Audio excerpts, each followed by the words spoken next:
슬기쌤, 저도 이제 나중이면 이게 너무 싫을 것 같은 걸 하나 찾아냈어요. 이 입술 위에 이렇게 생기는 할머니처럼 생기는 그 윗입술 주름 있잖아요. 세로 주름. 네네. 요거 저 싫을 것 같아요. 아직은 없지만 나이 듦과 안 나이 듦의 차이잖아요. 그렇죠. 이게 생기는 원인과 이거를 좀 해결할 수 있는 관리법이나 시술이 있을지 궁금합니다. 일단 기본적으로 입 주변은 많이 움직이는 근육이기 때문에 개인의 이제 근육 움직임에 따라서 윗입술 주름의 발생 정도가 좀 차이가 날 수 있고요. 피부 노화는 자외선하고 연관이 많이 되기 때문에 평소에 스킨케어나 자외선 차단 제품을 이 부분까지 잘 바르시는지, 그 다음에 나이가 들면서 얼굴에 있는 근육이랑 뼈랑 치아랑 잇몸까지 이런 부분이 퇴화가 돼요.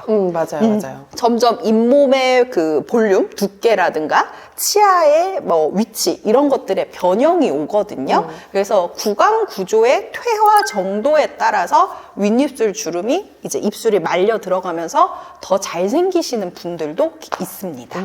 요거를 병원 가면 뭐라고 설명해요? 뭐 이름이 있어요? 사실은 외국에서는 스모커스 라인이라고 제일 많이 부르기는 해요. 흡연자? 흡연. 이게 입술을 이렇게 모으게 되면 더 잘생긴다 그래서. 근데 우리나라에서는 그냥 인중 주름, 뭐 윗입술 주름 이렇게 많이들 명칭을 하시는 것 같아요.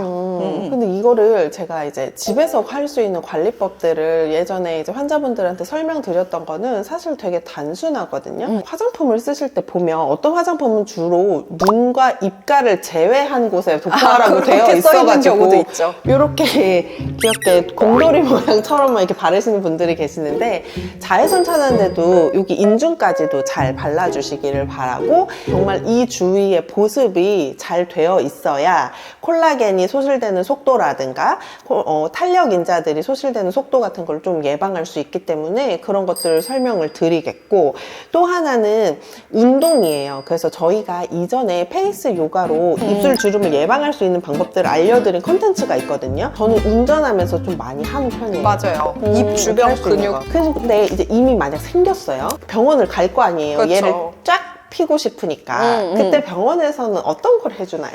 일단은 가장 먼저 접근하실 수 있는 거는 보톡스와 필러예요. 보톡스가 해주는 일을 먼저 설명을 해드리면, 입술 주름은 입술이 이렇게 안으로 말려 들어갈 때 생기기 때문에 입술이 안쪽으로 말리려고 하는 힘을 펴주는, 근육이 조금 릴렉스 될 수 있도록 입술을 펴주는 역할을 하거든요. 입술 위쪽에 윗입술 라인 쪽으로 요 입술 산을 따라서 보톡스를 미세하게 넣어줍니다. 근데 미세하게 안 넣으면 윗입술 안 움직여요. 윗입술 이렇게 덧글까지만 움직이셔가지고 윗입술 안 움직이시는 분들 생각보다 있어요. 개개인의 사실은 근육 발달 정도가 다르기 때문에 먼저 해보세요. 입술이 어느 정도 모이는지, 입술 근육의 양에 따라서 사람마다 미세하게 조정을 해드려야 돼요. 근데 이제 보톡스는 근육을 잡아주는 거지만 직접 그 주름 고랑 자체에는 콜라겐이 거기가 폭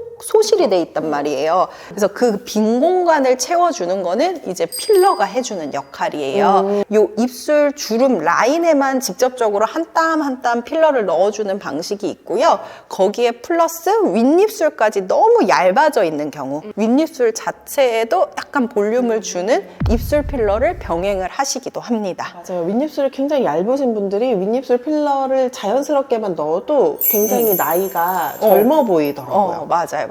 주사 시술은 안 하고 싶다 하시면 우리가 일반적으로 뭐 눈가 주름이나 다른 주름에도 쓰는 방법인데요. 레이저로. 레이저라든가 니들 RF, 니들 고주파 치료라 그래서 직접적으로 진피층에 바늘을 넣은 다음에 고주파 자극을 줘서 세포들의 콜라겐 세포 활성을 유도를 하는 방법들이 있어요. 그래서 이 방법들은 사실은 헐리우드에서는 되게 여배우들이 많이 한대요. 그래서 우리나라에서는 뭐 눈가 주름이라든가 전반적인 모공 개선 이런 쪽에 많이 들어가는 시술인데요. 윗입술 부분에도 어쨌든 바늘을 콩콩콩 아주 미세한 바늘을 찌른 다음에 고주파 자극을 주는 그런 치료를 해볼 수 있다. 저 그럼 되게 궁금한 게 하나 있는데 우리 전에도 얘기하셨던 레티젠 주사로 넣어주는 순수 콜라겐 있잖아요. 네, 네, 그거를 여기 인중 쪽에 맞아도 효과가 있을까요? 네, 효과 있어요. 레티젠이 제가 그때 이제 의사로서 1년 동안 시술을 해보니까 어떤 점이 좋았다. 이거에 대해서 한번 컨텐츠를 제작을 해서 알려드렸었는데요. 한번 맞아보신 분들이 맞아요. 생각보다 효과 너무 좋다. 이거 맞아요. 효과 떨어지기 전에 또 맞고 싶다 하셔서 재방문율이 되게 좋거든요.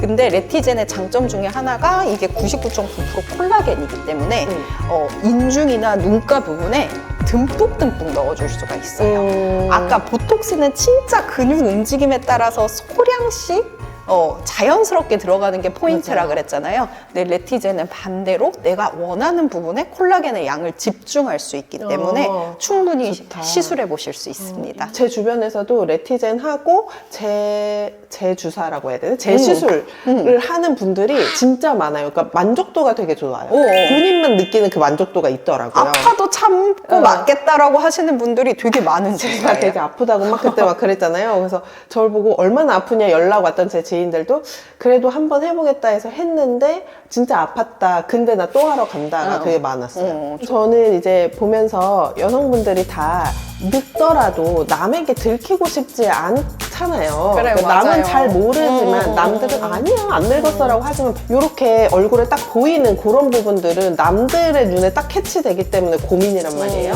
그래서 이거를 어떻게 관리하면 좋을지 어떤 시술을 받으면 좋을지 꼭 알려드리고 싶었어요. 그럼 저희의 콘텐츠가 도움이 되셨기를 바라고 다음에도 도움이 되는 콘텐츠를 연구하러 가볼게요. 스킨나의 연구소 다음에도 만나요. 안녕.